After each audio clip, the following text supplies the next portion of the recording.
Born ka ba in the year of the rat? 2026 is a fire horse year.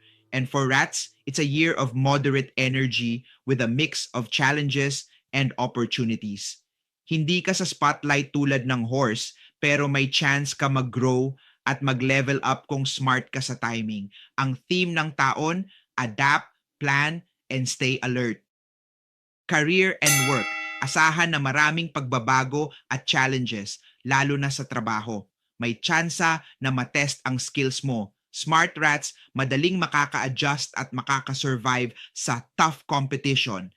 Tip, avoid impulsive decisions. Plan first, then act.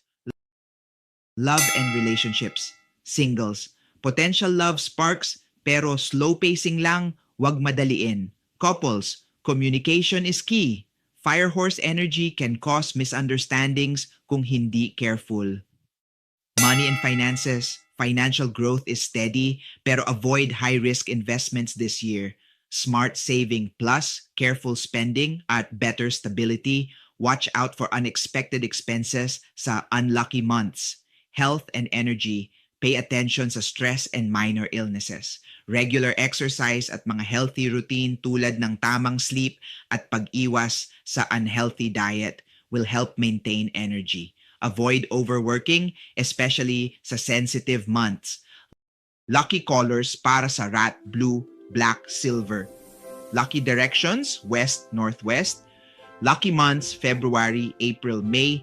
Unlucky months, July, December. Dahil may direct clash ang rats sa Tai Sui ngayong 2026, highly suggested ni Master Hans na meron kayong mga Tai Sui protection amulets. Tulad ng Tai Sui card, pwede dalhin sa wallet o bulsa, at Tai Sui plaque sa bahay at workplace, habang obsidian crystal naman ay makakatulong to absorb and deflect negative energy.